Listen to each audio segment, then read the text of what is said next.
gentlemen, first of all, wanted to introduce Gary Rafferty, the assistant at Spirit, podcast host and business owner. All at the same time, you're juggling a few things at the moment, aren't you? Aye, mate, it's not great for my mental health, but keeps the days entertaining, mate. Love it. Well, cheers for taking the time to have a bit of a chat with us today. I'd obviously want to jump in and talk a bit about your time in America and all the things that you're doing now, and have a bit of a chat about the NPL space here in Australia. But before we jump in and talk about all the wonderful things you're doing at the moment, let's sort of go back a little bit. Talk to us a little bit about life growing up in Scotland and your sort of football journey up until, later years of high school. I mean, typical. I was I'm 37 at the time of this podcast, and grew up in Glasgow, so football mad, 90s. So I didn't really have a choice but to play football. My dad's a massive football fan. So I played football pretty much since I can remember. Competitive, obviously. The UK is very competitive. It was competitive when I was young. I was probably played my best football until I was about 13, and it slowly went downhill. But I was pretty decent at that age, up to I'd say about 12, 13. But just boys club. I don't know what the correlation to that is nowadays. Football's changed a fair bit. Would that be like grassroots level here in Oz, or? Yeah, I think it'd be classed as like association, but the standard, it'd be probably more close to the standard of NPL 1 youth. I mean, because the standard was so high. Like a lot of, probably say half of my team went on to play professional. So, oh wow! So it was a really good standard for 12 and 13-year-olds. I mean, but you could tell a lot of boys had a future in the game. And then bounced around. Boys, I started to say the same boys club actually till about under 15s, 16s, and then typical women get in the way. Started noticing females a wee bit more. It was Glasgow, so alcohol holds up with a part still at 16. Yeah. And then I still played football. Played at the school. Played at trained 3-4 nights a week. Back garden football right after school. Ball under the arm. Play with your mates. Different world now. Obviously played everywhere. Back garden, street, roads. Wait till the car passes. Play again. And that was it, pretty much my whole life. But then at 16, that's when I started coaching. Actually, at 16, okay. There's a team in the Highland League called Nairn County, and there was a coach who came from there to start working with us. Yeah, and he just needed help one day, and I started. It was under 6s, under 7s. And I started just helping out, and then from there, I coached. I've pretty much coached from then onwards, so 20 years I've been coaching for, 21 years. Obviously the first couple of years, typical, just doing my rounds with the youth teams, under 6s, under 7s, just babysitting effectively, but it was a good little introduction. He was a decent coach as well. Yeah. And then from a football perspective, when I was 18, I went to a team called the Dumbarton Mackies, which is, if anyone who's listening is from Scotland or Glasgow, it was the same league as like Campsie Blackwatch, Harmony Row, who are like big clubs, really successful clubs at that level. The West of Scotland League. Where is that? Is that like just below the professional system over there? Is that like semi-pro? So I was under 18s, but I was playing under 21s. Okay. Under 21s it was called. So people always ask me how I correlate the differences. It's so hard, mate, because the standard is different. Yeah, okay. In the UK, you've obviously got, so say Scotland, you've got Premier League, Championship, League 1, League 2, then you've got the Highland League, you've got the Lowland League, then you've got juniors, but juniors levels isn't under 12s to under 18s. Juniors is like effectively almost like NPL 1. Right, okay. Standards high. It's all ex-pros, guys who maybe could make it, but they've just got too much at work going on. Others still try to make it. They're aspiring youth players, get picked up. They go to the Highland League and they sort of work their way up. Yeah, okay. The level, I was only 18. It was amateur. It was classed as an amateur league, but I mean, again, boys in my league had all played or had been at Rangers till they were 17, then moved to that league. It was like a really strong competition. The level was brilliant.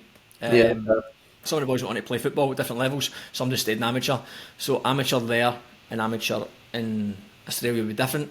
And obviously you don't really have that in America. So very hard to see and correlate them all together. But it was a good standard basically. And I actually played right. I played centre midfielder my whole life pretty much. Then the two centre midfielders at under 21s were brilliant, and I had no chance. So they put me right back, played right back. Wasn't the best right back, but I was getting to play. So I feel like, I don't want to say it's an easy position, but it's an easier position to play right back because you're getting a lot of the ball, see everything in front of you, you've got a sideline. So I played right back for a bit of time, and then when I pushed up to being actually 20 years old, randomly the gaffer one day, we're playing Harmony Row of all teams, who's one of the biggest teams. Yep. Pulled me in and says, "Oh, we're going to try something different today, mate. We're going to put you as a striker." And I was like, burst out laughing. I'm like, right, sound. Yeah. One of the other guys was a small striker, so he's like, we're going to go big and small, like old school, centre half. And Yep. I had the fucking game of my life, won every header, scored, Yeah, 1-2 no against way. Liverpool. I was incredible. I loved it. But anyway, bit of banter, everyone thought, we'll let that one go. And then a few weeks later, I was back in centre midfield. And then we played a cup game in the Scottish Cup, and it was called Black. In the UK, there's a day called Black Friday, which is like 18th of December, 19th of December, the week before Christmas, where all the works have their parties for Christmas. Yeah. So that weekend, everyone's hungover. So they call that Friday Black Friday. And typically, so half my team turned up hungover. Yeah. And we were getting beat 3-0 at half time, but I didn't go out. I was fine at that point. So I was playing right midfield, I think. And at half time, the gaffer goes, right, guys, you're up front again. And I was like, all right, okay. Mate, I scored a hat trick. I scored a goal for about 35 yards top bin, and every time I scored, I burst out laughing. So did everyone else. And then we actually got beaten penalties that game. But then from then on, I played as a striker. I got top goal scorer that year. No way. 32 goals in, I think, 23 games. The whole year, mate. Every time I scored, I burst out laughing. When they gave me the top goal scorer at the end of the year, they laughed, like, what is going on here? Like, how are you? Score? It just, mate, it became the point where I just kept being in the right place at the right time, tapping in. And then technically I was average, but I worked really hard, hence the football fitness business. I could see the benefit of it because I just bust my arse, mate. I just press defenders, force mistakes, and it got me to press high up, win the ball in the right areas, and then create a bit of luck for myself. And then, from there, that's what led me to the America, mate. Basically, from there, I initially had went through an agency similar to yourself. Yep. But I'd been in as a centre midfielder. Yeah. I contacted the guy. I'm like, oh, can I change my footage to being a centre forward? He's like, no. And I'm like, mate, I've been playing centre midfield, I've been playing up front. And then they said, no, we need to get in for another game to get actual footage. So he got us in for another trial game. And I played as a striker in the footage. And again, had the game of my life. Better than I'd played the whole year. And the guy's like, mate, why did you not come the first time as a striker? And that was it, mate. I got a scholarship from that. No way. So when you recruited, was everyone recruiting you as a centre midfielder then? Must have been. Well, the way it worked at that time, I don't know if it still works for these companies the same way, but it was, again, different. I mean, this is probably 2007. Yep. So things have changed. Footage availability. YouTube wasn't back then where all the highlight reels. Yeah. I didn't have that. It basically relied on, you had to go to these games, these trial matches, and they would record it for you. Yep. And then they would clip up. So you basically had to have a good game. Yeah. So there was scouts at the game, but then they would also punt it on to people who are looking for a striker or midfielder, whatever it is. So my initial trial, I went as a midfielder. Yep. It's like I was like an 8 sort of thing. Old school centre, just a centre midfielder basically. And when that's when I contacted, and I was like, mate, because I was, as I said, I was all right as a centre midfielder. When I was young, I was decent. Then everyone just didn't make the most of training. I got caught up in Glasgow basically. But the standard was so high, and I was never going to become a professional, put it that way, I knew that. But when I went up as a forward, I thought, you know, actually, this actually suits me quite well, and I thought, that's when I contacted, I was like, you know what, if you put me as a striker, I'm going to get a better scholarship, I'm going to get a better team. So I backed myself, fortunately, but they only give you one more trial again, so it was like, not a trial, but one more time to get footage. Showcase game, A showcase game, that was what it was called, a showcase game. So they pulled me back up. It was up in a Stenhousemuir in Scotland, and I went to it. And then right after it, someone gave me an offer right after the game. Somebody was watching it. Oh, really? So they were watching you in the stands? Again, right place, right time. I got a couple of other offers, but funnily enough, the person who was in the stand, they were there by chance, so they didn't actually come through this agency I'd went through. They just kept me watch. Oh wow!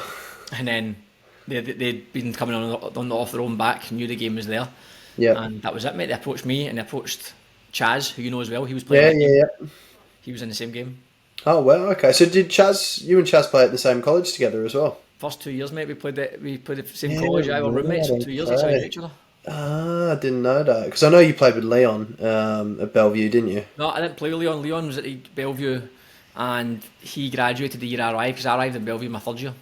Ah, so did you go JUCO JUCO, route followed first? JUCO first, aye. So basically, the Yeah. college I went to was a college called Pratt in Kansas, Yes, no, Pratt, yep. and it was our first year ever having a football program.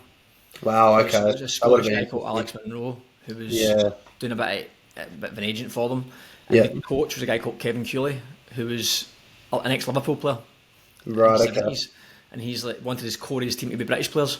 Yep. So after the game, that's why they sent Alex to this showcase game, and they recruited me, Chaz. Chaz is the goalkeeper, me as a striker.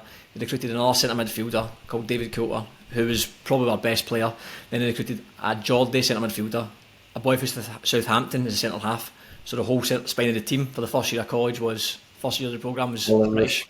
and then it Yeah, was sort of fleshed out with some Americans and a couple of South Americans. yeah. We lost. That's done really well. We lost in both years to Cloud County Community College in the final. Wow. So we had a good, successful 2 years, and then that's when I moved on. I had to go to trial.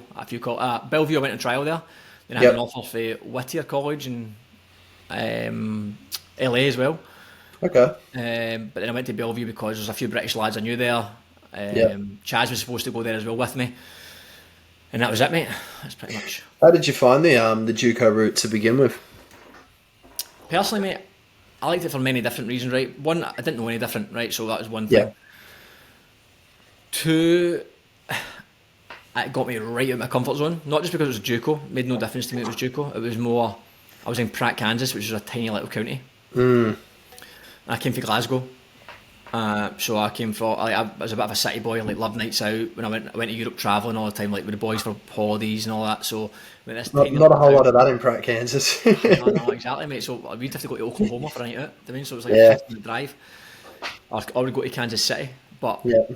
for Pratt, it was, mate, honestly, the people I met, the experience, completely out of my comfort zone. Again, in Glasgow, when you're in the same as anywhere, when you're in the same place for a really long period of time, it becomes a bubble. Yeah. Your environment, I always say the environment dictates your performance, and you get sucked into, again, I'll go back to might be the same now, but when I grew up, it was, you went to school, you finished school, you got a trade, Yep. and then you'd go to uni, Yep. get a job in that field of university, or you do a trade, you'd get a house, you'd get a missy, you get a girlfriend, a boyfriend, whatever you were, and then you'd crack on. That'd be Yeah. your day. At 24, you're married, you'd look for a kid, you have a house, and that was you, stuck in your job for however long. Yep. Whereas I finished school, I didn't want to go to university, I wanted to be involved in sport, that was Yep. my thing. And everyone, 2005, everyone's like, unless you're a professional athlete, you're not getting a job in sport. Yeah. And I was like, Time that's to not what I change do. that. So then my dad's like, well, you can get a job in sport, but you need if you're going to live in this house, you're going to have to get a job. So I got a job with BE Systems. It's a naval company. It's for the Sparky. Yep. So I reluctantly went into that, working on naval ships. It was like Yeah, wow. college the first year, naval ships the second year. I was still Yeah. coaching on the side. I was working with a few different like academies, doing a bit of coaching on the side. But I was still adamant. I was like, I want to be involved in sport. I hate this. I got my Yeah. second year. I was doing quite well, mate. Funnily, I actually got given the Apprentice of the Year award in my first year, and I was gutted I got it because I was like, no. My dad was buzzing, and I'm like, no, I'm not doing this. I'm not doing this. Even in the traditional pathway, let's go. And then in my second year, mate, I remember I was on a naval ship, and you'd turn up on these boats. You get 4 years to build these boats, Yep. and typical. It's a lot of guys who are older who've done their trades in like domestic households and that. So they just go for a jolly. They take 4 years to build a boat, but really it takes like 18 months. So they go in there, go for cigarette breaks constantly, drinking bottles of vodka in the toilet, or having these sips at like. You turn up in the morning at 7 o'clock and you go, right, what have I to do? And you go, take a newspaper and go for a walk. You're like, first 2 weeks, you're like, this is amazing. Yeah. But eventually, like, I need something to do. I'm losing my marbles here. And then Yeah. one day I went in, I said to the guy, I need a welder to fix this thing in the corner. And one of the bosses came over and was like, no worries, I can get you one for Thursday. And this was Friday, and I was like to myself, Thursday? I'm like, it's like 5 days. And I'm like, what did I do till then? He's like, I just sit tight. So at that point, from that day, I'm like, I can't do this anymore. I left, went home and told my mum and dad, I'm quitting it. Dad went mental. But more, not because I was quitting, more because, like, what are you going to do instead? And Yeah. my answer was sport. It was like, it's not a job. It's not a job, sport. And then I've just persevered. And then I went into North Glasgow College and done sports coaching and development. It was a 2-year degree, but it was an emphasis in football studies, which honestly, mate, was the best thing I ever done, because Yeah, why's that? the lecturer was a guy called Drew Todd, who Yeah. was the head coach of Celtic under 14s, 15s, 16s, done like Okay. all the Celtic, like almost half the team went on to play with the first team or play professionally. He also done Rangers under like 30. He was like a renowned youth coach around Scotland. Yeah. So basically every single day we were on the pitch and we delivered sessions. He critiqued them. Then you'd do theory in the classroom. You had a dietitian, another guy called Andrew Thompson, who would do the S&C stuff. He's now Yep. Andrew Thompson now lives in America. He's worked with the women's national team. He worked with the American national disabled team. wow. Works in the USL as a head coach. So he was one of the lecturers as well. So you imagine for 2 years solid, you're immersed in coaching every single day. The theory of coaching, the practice of it, critiqued every day, every session evaluated. And then opportunities came out, got to work with SFA, work with Celtic. So it was literally on the grass or on synthetic pitch, constantly coaching. And in that class, there was John McStay, whose uncle's Paul McStay, was like a Celtic legend. John McStay's now still works for Celtic as a coach at the moment, does a lot of international stuff. A guy called Paul Brownlee, who's UEFA Pro coach. He works with Motherwell women's first team. So they've all went on to coach. Mark Harrison, who's now in America coaching. I'm not sure what college he's at. He's at college, head coach of a college in America. Yeah. So everyone went on to jobs. Yeah, So it wow. was a really solid, like, core group of coaches. So I learned a lot. And then from there, that's when I applied. I was like, I'm getting a job in sports, and I want to be a dietitian. That was my thing. I want to be a dietitian. But basically, it was like an awkward route, basically. And then, as you know, try to get a degree, try to align. Here's my football, where I want to play football. That's a scholarship for that. There's my academic scholarship. I want to study that, or that university doesn't actually offer that degree. And I had to sort of compromise. And I compromised on health and human performance. That was my pathway. Okay. So what year did you go to junior college then? Like how long had you been out of high school? I graduated. I say graduated. I finished high school in 2005. Okay. And So then then I you went did, to. I went to America late. I went. At Yeah. 20, that's why I went to any. That's why I went that route. I did. Yeah, NCAA I was the same. option. So Yeah. it was like you've got two options. You can go straight to NAIA or you can go to JUCO. To And be then honest, NAI. I wasn't that well educated on the system. I just knew. Yeah. I was I young. wasn't either when I went. I just wanted to go. Yeah. Again, different time as well, mate. At that time, I think they were the only company who was really doing that sort of Yeah. thing. So it's just as I said, it was different. It was 17 years ago, 18 years ago, and then so I went over at 20, turning 21. Yeah, that was the So I was same. older.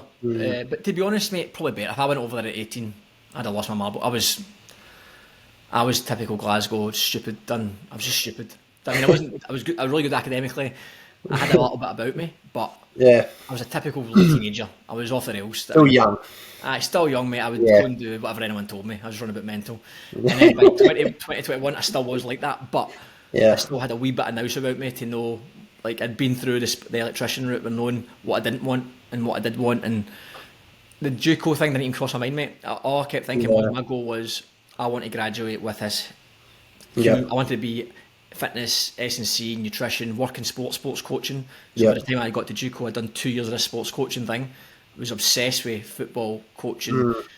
Personally, I was obsessed with health and fitness and nutrition. So in my head, I mean, I can combine these, health and human performance, and playing football. In Scotland, you couldn't do that because the only way you could go is, what was your high school grades? Well, this is what you've got to access university. Whereas America was like, clean slate. You can do 2 years of JUCO, you can do all your minors, and then major in whatever you want, or you can change your major to put it up to you. So I just done a lot of my minors, early doors, knocked them out of the way, my first year and a half, and I also had a lot of credits from sports college. So, like anatomy, physiology, a lot of that stuff crossed over.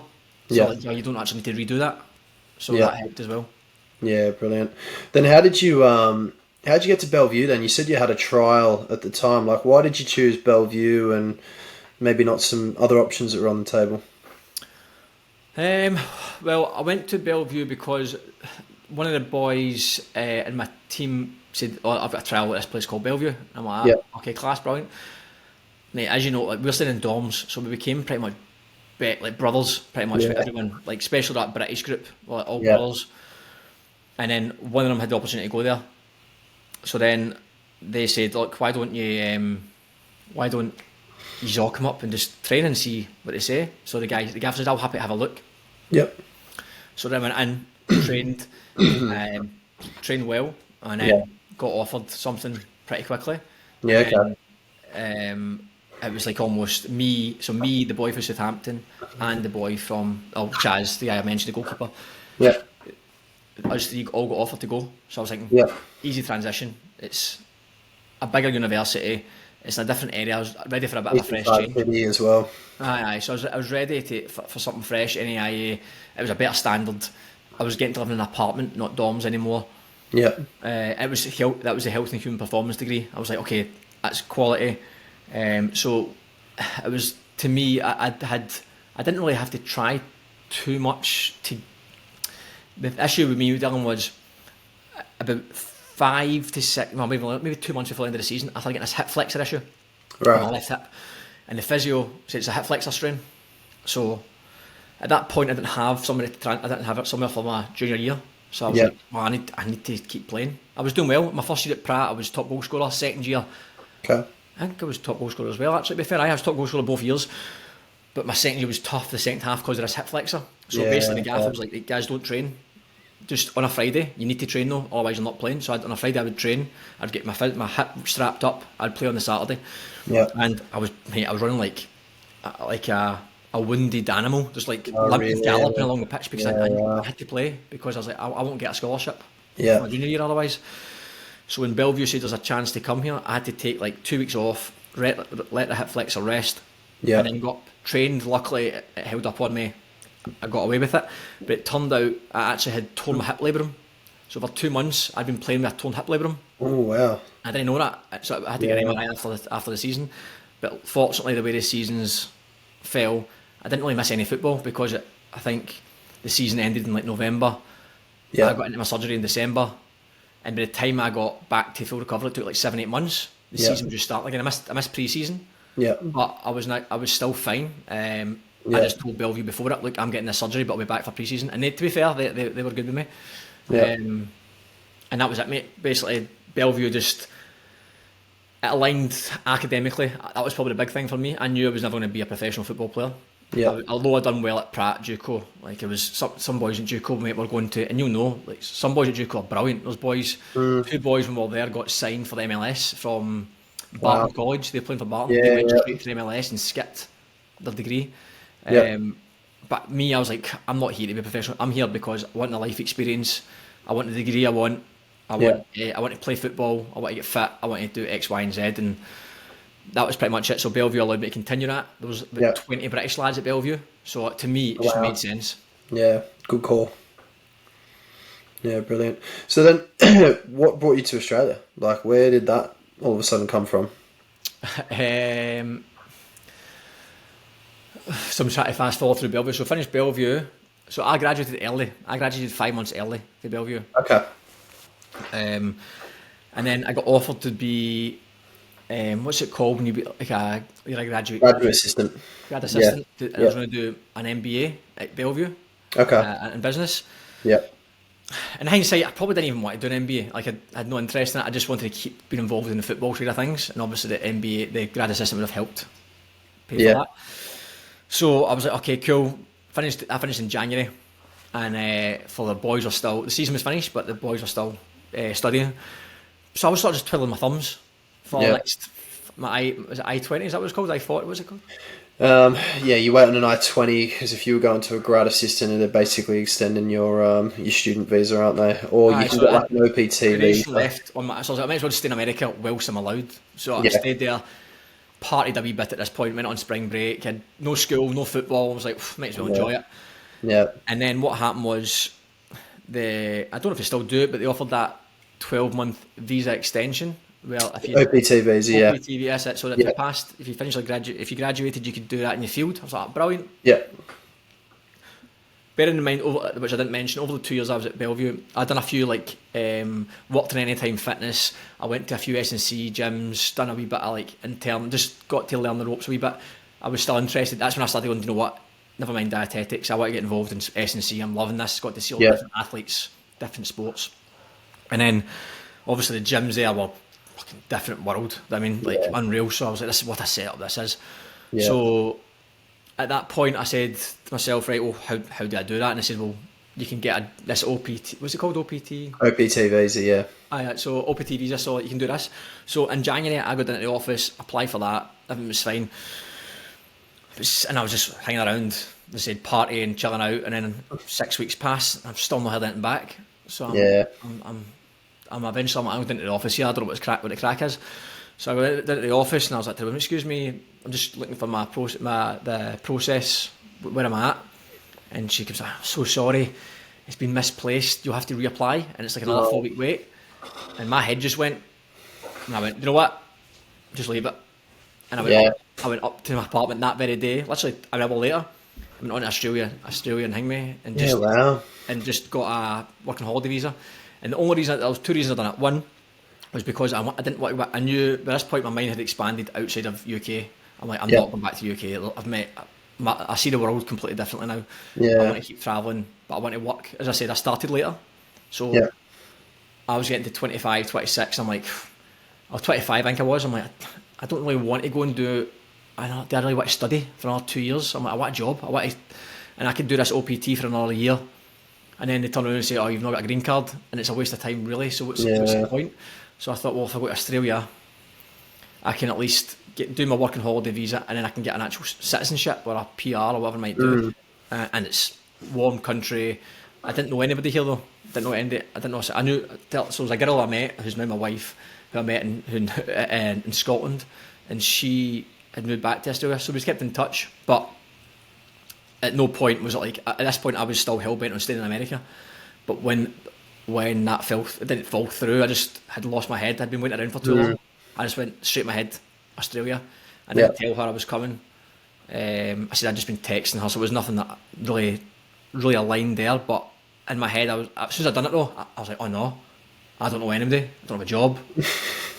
What am I doing, man? And this is me being in a bubble, talking about being in bubbles. I'd been in an apartment with 3 lads for 2 years, after being in a dorm with guys for 2 years, and basically what really was a lad's holiday. I mean, it's a lad's holiday, but you get to train like an athlete the whole time. So it was like the dream to all of a sudden you're going to Australia yourself with no job, no money, or very little money, no plans, no connections, nothing. And then it got to April, 2 months later, and I promised myself, I was like, I want to come here for a year, no matter what. I'm not going to, you have to do farm, like fruit picking and all that here. I was like, I'm not doing that. Fair enough, I was 18, 19, I might go and do that, but I'm not doing it at 25. I'm coming to get a job. If I don't get it after a year, I'll come back to America. And I got sponsored after 3 months. So wow. How'd you manage that?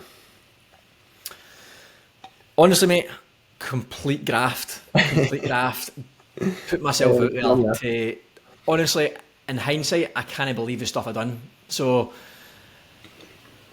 I've told this story in another podcast actually, but like, if anyone done that, if I'd done this to myself, then I'd be very proud of myself, but I can't believe I've done it.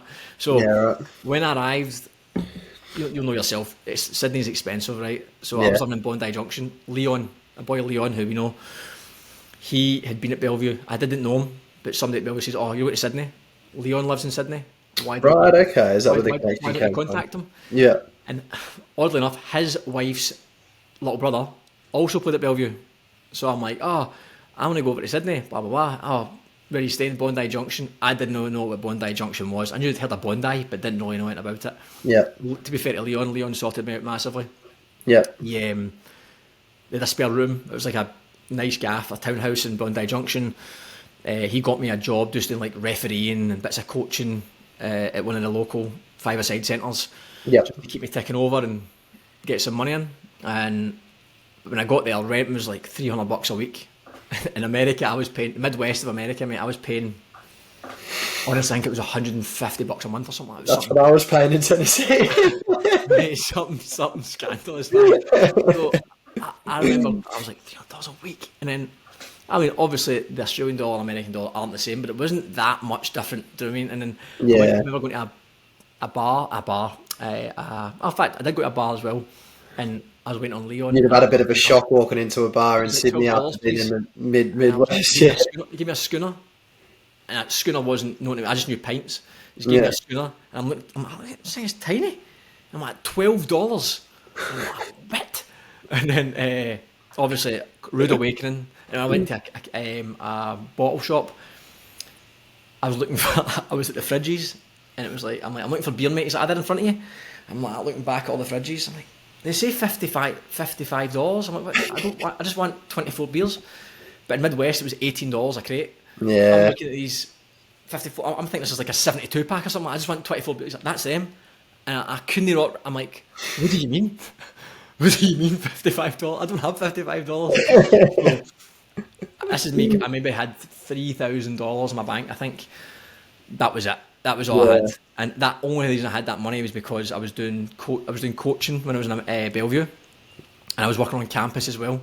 Yeah. So I was doing a wee bit of everything I could to get some extra money, and I was saving a bit, and it wasn't expensive to live, so it was easy to save. And then, so anyway, I've got hardly any money. Rent's $300 a week. I'm working as a referee, doing a bit of coaching. And then, as I said, I'm like, I'm not a lot, I'm getting a job. And my dad said to me, like, if you go to the pub, you go to the local park, just ask them, you're involved in football, how do you get a job, how do you get a job? Yep. So what I did was, at that point, I went to another company up there who'd done something similar to what you do. Yep. And I contacted them. I was like, look, if you're looking for agents or recruiters or something like that, is there anything involved? So the guy got me in to talk. He's like, look, we don't really have any jobs available. He's like, but I know a guy who might be able to help you with a coaching gig. I'm like, no worries. So he sends me to this academy in Sydney Olympic Park. Yeah. And then I get to the academy. I'm doing some coaching, but he's like, look, I've had travellers coaching British guys all the time. They come, they do 3 months, they leave, and I'm left putting all this effort into it. So I'm not taking this. So I'm just going to pay you casual. So I'm living in Bondi Junction, right? Tracking it all the way out there. Park. So Yeah. he said to me, sessions are at 6:30 till 7:30 in the morning, right? 6:30 till 7:30 in the morning. That's one session. The next session is 4 p.m. till 5:30 p.m. Then there's 7 p.m. till 8:30 p.m. Right? So 3 sessions. I think it was 4 days a week. Yeah. And I was getting paid $430 a week or something like that, right? But I had to leave Bondi Junction at like 5 in the morning, right, to get to Olympic Park. So I had to get a train to Bondi Junction to Lidcombe, get a sprint train to Olympic Park, do that session in the morning. Then there was no point in me going home. So I had to hang about at Olympic Park, which is an absolute graveyard pretty much, unless there's an event on. So I'm floating around this Olympic Park. This is honestly for 3 months. So what I said to myself, right, so first I was like, I'll listen to podcasts. So I'm listening to podcasts in the train. Then I started getting books. So I'm reading books on SCA, nutrition, business, just whatever I could really. Yeah. So I'd go to like the library, the cafe, Subway, just read. And then I was like, do you know what? I'm just going to start going to people's sessions. So GWS Giants trained nearby. Yeah, right. Typed into Google like best speed coach, sprint coaches, strength coaches, and just looked where they were. I found a woman called Ronelle Hobson who now she coaches. She's got a company called ASA, the Academy of Sports Speed and Agility. She coaches Premier League coaches how to do speed work with players. Yeah, wow. So she would do sessions. She didn't know me. I just used to turn up in the grass and just watch her sessions. I'd go to GWS Giants, I'd sit up like away in the grass, hide, watch her sessions. But I kept turning up to these different sessions, different people. And eventually, I'm like, oh, how you doing? Started talking to Ronelle. She's like, I've got a speed course. Why don't you try it? So I went on this speed course. It was with me and the Waratahs. It was on the Waratah team. Did it with him. Absolutely tossed about like a ragdoll off these Waratah guys. In hindsight, I knew nothing about S&C. Like nothing. Really? So, I knew what I knew. I mean, you don't know what you don't know.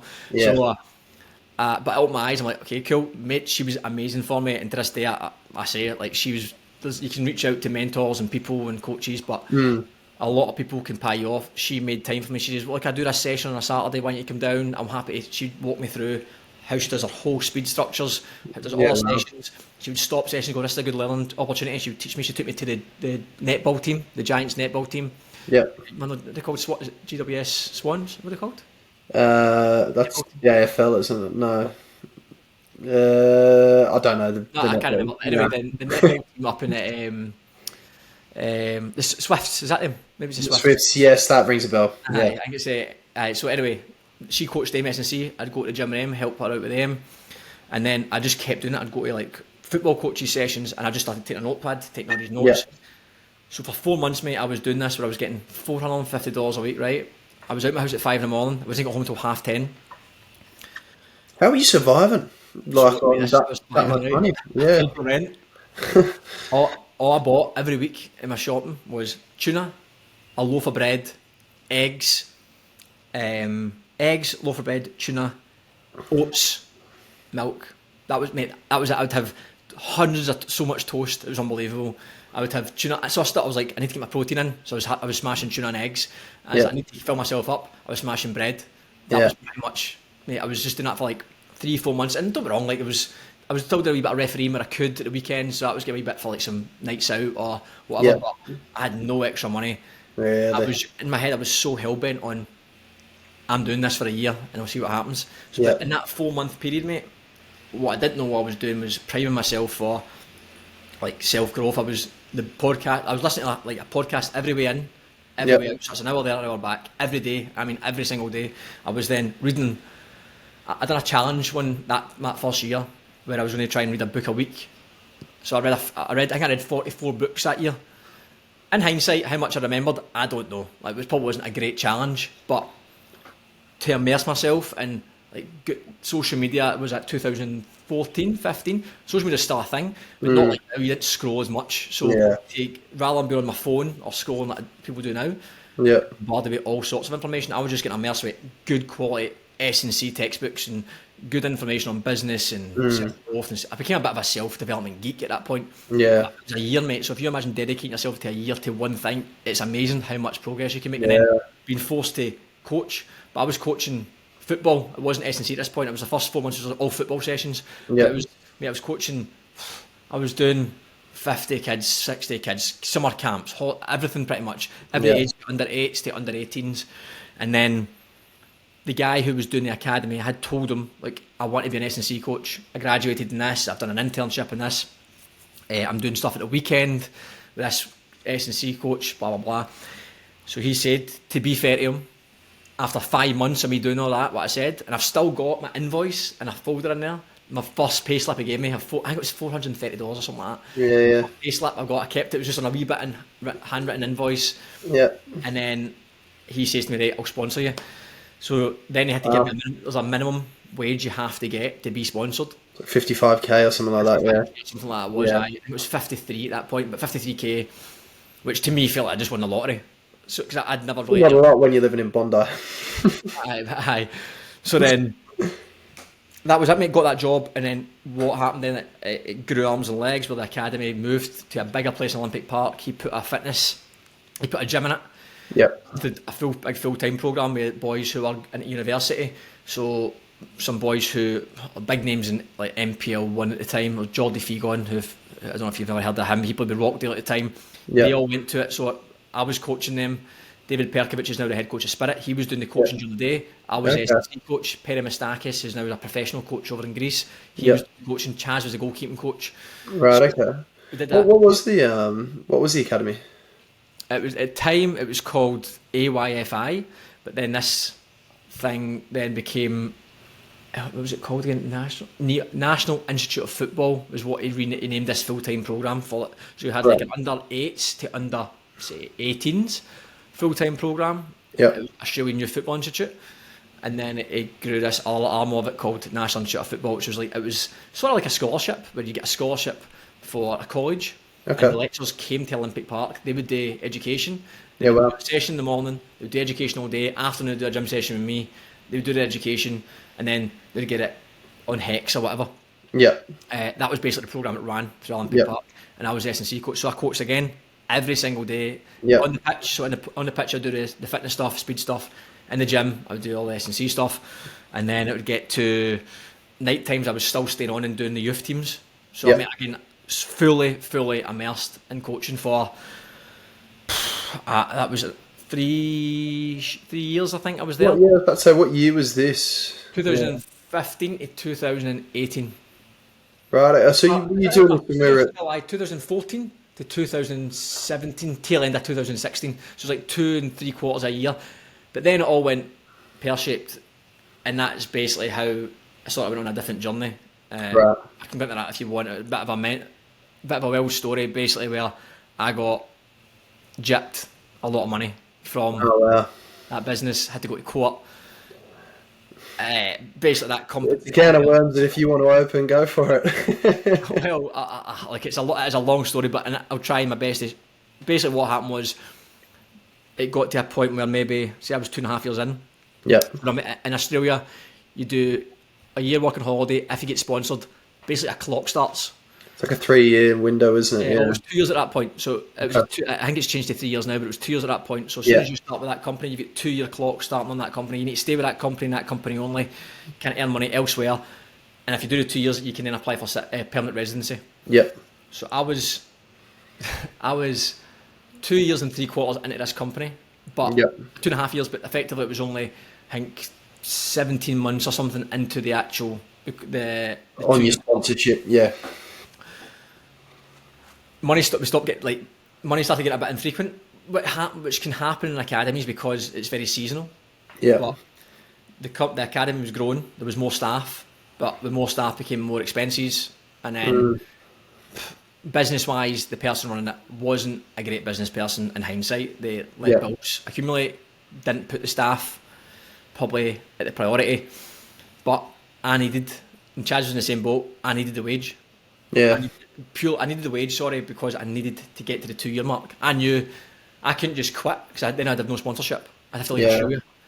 So I had to cling on. So then what happened was everyone sort of tolerated it, like, excuse, money's coming soon, it's all there, I'm just waiting for this payment to come in, blah, blah.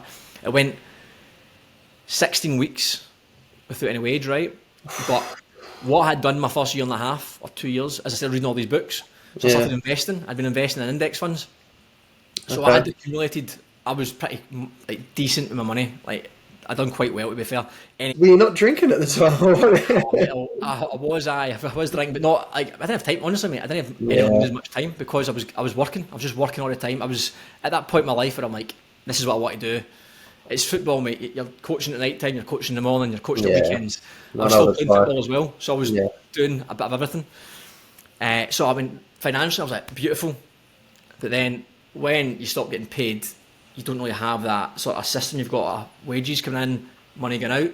So I was bleeding money. And then I started dipping into my savings. And then before you knew it, I just seen that dwindle. I needed to survive. I needed the money to pay my rent. I needed the money for, like, a course would come up. I need to pay for that. So by the end of that, then I had to buy a car. Yeah.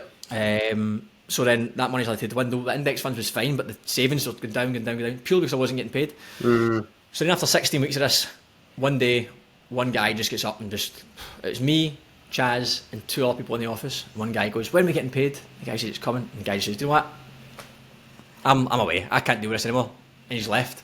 Yeah, right. Then at the same time, another guy stands up and goes, you know what? I'm away as well. So it was very awkward in this office. I'm like, oh no. And then it turns round to, and then Chaz he's only like a year into his 2-year clock. He got a job with Leon. Yeah. Working in the Five-a-Side Centre. So he was leaving as well. Yeah. So Chaz leaves. So I'm sitting in this office myself, in these wee cubicles. You leaving as well? And I'm like, no, mate, I'll stay. And then it was just awkward as anything. So for the next 6 weeks, I had to do pretty much all their jobs. All their jobs get put on me. Are you getting paid at least by this stage? Or because now they've all buggered off, surely there'd be a little bit left over. Well, that was my head. First I was owed about 20 odd grand or something like that at this point. No, I hadn't been paid superannuation either. So no superannuation, no salary. And obviously money coming out, like my whole financial system had been down the pan. Basically, I was like all over the shop.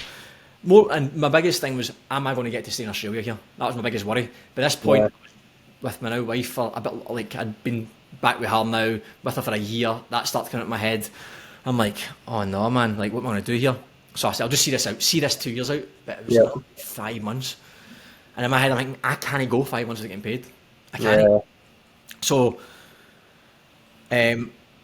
for 2 weeks, I did all their jobs. I went done all their sessions, mate. I was grafting more than ever. Still no pay. He came up to me and said, look, I appreciate what you're doing for me. I promise you, at the end of this period, I'm going to sort you out. I was like, no worries. But then Leon approached me and says, look, I've got a job for you. You can run a five-a-side centre in Manly. And then in the meantime, if you put together a business plan to run a gym, he said, I want to open a gym for my academy. I want you to run it. You just need to pitch a business plan, but you'll need to quit your job. So I'm like, shit, okay. I was like, but it's a lifeline. I'm like, straight back onto a normal salary. I'll get paid. Pops back to zero again. Yeah. So I went up to this guy, the academy guy, and says, look, I'm going to leave. I was like, but I'm not going to leave you in the lurch. I'll stay with you until you to rehire every single person that's left, including my job. I'll help you interview for my job, and then you're on your own. And to be fair, he was raging to start, but then he was like, okay, thanks. I mean, I sat down and interviewed the person for my job, helped him get the other people on board, got them all sort of onboarded them all. And then 6 weeks passed, I leave, shakes my hand, really sorry how this worked out. I was like, no worries, these things happen. Like, you gave me a chance to get my foot in the door, blah, blah, blah. We shook hands, we moved on. He said, I'll pay you within 7 days. I'll bring your bank account, no worries. A year later, still nothing. At that point, mate, I'd sort of written it off, but one of the guys who used to work there was a bit older, Aussie guy, he was like late 40s, bit more clued up. He says, look, I can get you a free solicitor. Chase this up, go to fair work ombudsman, blah, blah, blah.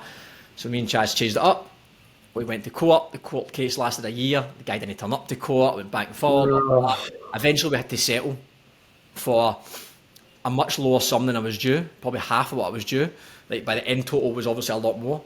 I didn't get superannuation because the company ended up liquidating the company and sort of phoenixing as another company. So that basically meant it didn't have to pay superannuation. Superannuation is like the last thing you pay when it's liquidated. So I got like $800 superannuation for like 15, 16 grand or something like that. So lost all that money. Obviously stressed at my nut, blah, blah. But then that gym eventually worked. So I worked for another 8 months as a five-a-side centre manager basically on Manly. And then put a business plan to a new place. He opened a gym in Sydney called, it started off as 90 minutes football performance and went to kick-off coaching.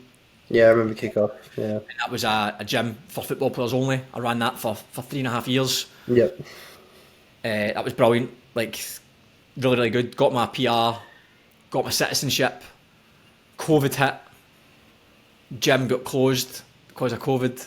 Yeah. At that point, I'd built a decent reputation. I had done a few consultation things to clubs, and I'd done a few like keynote speaking things, and I'd been around to the point where I was like, I've actually got a decent. Again, in hindsight, looking back 5 years ago, I knew nothing. Yeah. And no doubt in 5 years' time, I'll look at myself now and thinking I know nothing. But at that time, I thought, you know what? I've got all these clients on the side, these people on the side who want to work with me. They're not here because of the gym. Yeah.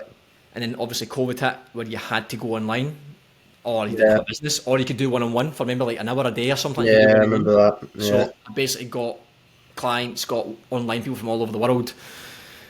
And I was like, you know what, if I'm ever going to start my business, it's now. So I got effectively made redundant from that other place because of COVID. All my savings I had from that 2.5 year period, I had to put in the business. Yep. So I effectively had to reset again. So basically, saved, invested, done everything right, spent all money on education, went close to zero again, built it all up again, and then by my own choice this time of COVID, reset again.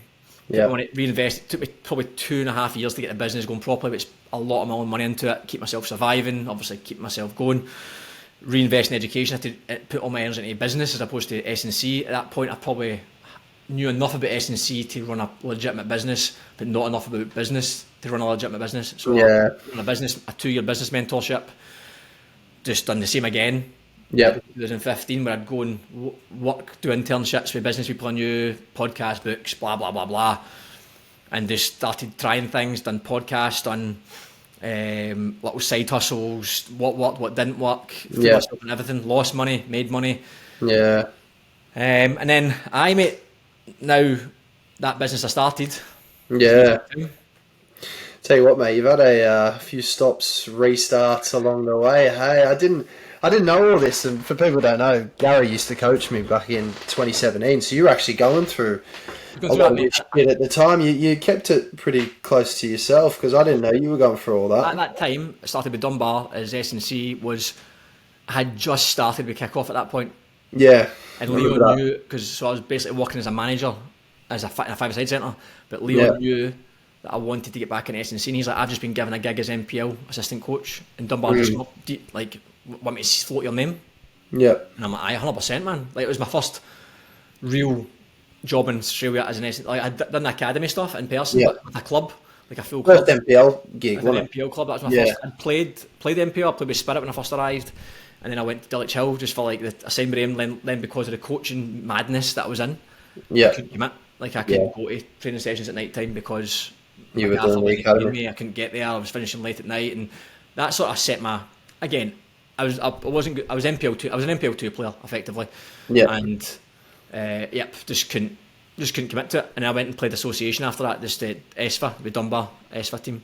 yeah, But then naturally went into did that and the coaching, and then Yeah. from Dunbar, COVID, and then Spirit.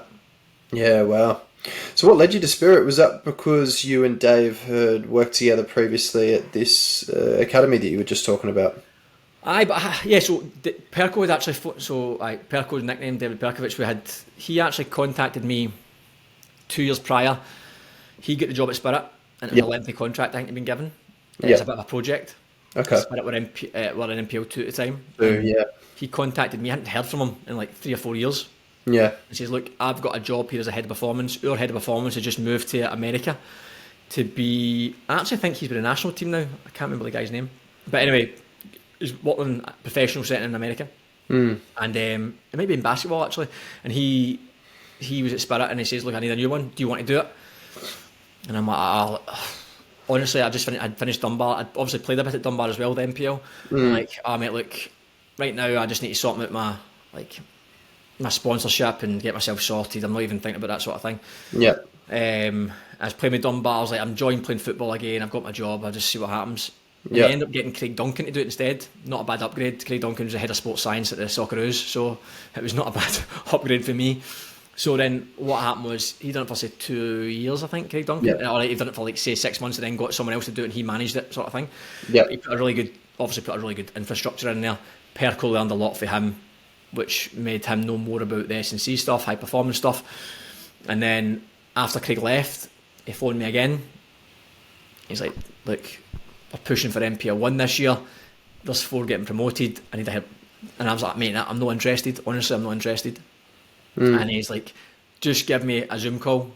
I'll present what we do. If you don't like it, then that's fine. I'm like, right, sound. At this point, I want to preface this by saying, at this point, and still my whole time being here, I've never ever wanted to be in a professional setting for S&C, which sounds daft because everyone chases it. I've always wanted to run my own business. Yeah. My first year I got here, I wanted to be. I'm like, I want to be what a professional team. But then what happened was the head of performance at Celtic was on a Skype call with me. Yeah. And long story, but anyway, I ended up on a Skype call with him, and he's like to me, look, I'm a Celtic fan. He's like, I'm a massive Celtic fan as well. He's like, but this is like my 24th night this month where I've not been with my family because I like Champions League and Cup days and travel. It's like, if the gaffer gets sacked, I can get sacked. He's like, I love Celtic. He's like, it's a great job. He's like, but it's not what it's cracked up to be, etc. I've heard a lot of people in your space say this about the professional game. Aye, so in my head, I'm like, I've never really thought about it. And I like to, good or bad, I'm somebody who likes to do things against the grain. It doesn't always. Sometimes it can look like, you're just doing it for the sake of it. But when I was younger, everyone had local girlfriends. I'd go and find a girl who lived somewhere else. Everyone's going on holiday this place. I would go somewhere else. I just like to be different. But I don't know why. I just stubbornness, maybe stubborn, or I said it was a good trait. It was a bad trait, but it sort of held me in good stead because I went to Australia when people didn't want to go. I went to America when my mate says, "Nah, what are you doing that for?" I did all the things that put me in my comfort zone, and same thing happened here where I was like, well, I don't know, I'd rather start a business. I'd rather just go and travel when I want. Yeah. Be my own boss. At the time, people were like, mate, that's so hard to do, to be an S&C coach. Yeah. Because online again wasn't taking off at that point. Yeah. So like I didn't know any different. I just thought, well, I don't want to go and do that. I don't want to go and travel to Perth and then Adelaide and then this and then that and getting paid 80 grand a year. Yeah. Yes, I can get the polo shirt and say, look at me, I work for this club, but for what am I actually trying to accomplish? And for me, it wasn't that. I wanted to be the best I could be at the job. Yep. But I wanted to help as many people as I could. And I'm like, if I work a club, I can only help 22 people, effectively. Yeah. But if I do my own business, I can help an unlimited amount of players. So at that point, when Perko said to me, I was like, look, mate, I done Dunbar, it was good and that, but it wasn't like MPL 3 wasn't that professional. It was good, but it's not because of the club, it's just the environment doesn't allow you to be professional. You're only twice a week, etc. He goes, let me just show you what we do, and you can make a judgment call on it. So anyway, he showed me, and to be fair to Perko, he gave me a bell to the presentation. Yeah. So professional. Like, the big thing for me at that point was I was trying to blend the tactical with the physical. Yep. Because at that point in the NPL, there's a lot of rugby coaches not doing S&C, or they didn't have S&C, or it was fitness here, football here, and it was a completely separate thing. And because my background was coaching in football, playing football, I was still a football player. I was like, why can't you just, like, sure we can blend it somehow, but I didn't have the tactical nous to know how to piece it all together. And it's to be fair, it's something I still study to this day. It's still tricky. But Perko is the flip side. He's super tactical, so he was obsessed with tactics, and he knew a wee bit of the physical, but not how to blend it. So I'm like, right, okay, this should be quite interesting, a good project I can learn here. I said to my wife at the time, I was going to go back, what should I do? And she just says, just do it. Like, do it for a year. If you don't like it, you can just quit. I'm like, all right, I'll do it. So I done it, mate, and honestly, it was amazing, because it gave me the best balance of staying in the changing room, getting on the grass and coaching people, not just like being an Instagram coach or whatever. I was actually coaching people in real life, part-time players who are good standard, who took it serious, but they have to work all day. They've got other things to contend with. And then a coach closely who was like a proper coach, it allowed me to create these new tactical drills, create new things where I could go, right, does that work, does it not work, refine everything I'd done. And it was the closest thing to professional I'd get. I think at that time Spirit was so professional, and it's still so it is still. It allowed me to learn GPS, all that stuff, that the only other way I could have done that is go to an A-League club, which I didn't want to do. So I was able to continue working where I was working and what I was doing, but still get that taste of professional environment without really, like, a bit of a cushion, because I knew it was my first proper real taste at it. I could make an arse of it. I was still learn on the job and learn fast, fail fast, I suppose. We got promoted. We won the Waratah Cup, which was a massive achievement. Got promoted, and then, mate, we've got to a Shua Cup, last 32, last 16. Every year we finished 11th in NPL 1 this first year, finished 10th the second year. We're currently sitting second, third in NPL 1 right now. Well, you were first after 5 rounds, weren't you? First after 8 rounds or something, undefeated. We've got the second best defence record in the league. We've got one of the second lowest budget in the league, I think, maybe third lowest budget in the league. So, look, it's been amazing. Perko's now doing his pro licence.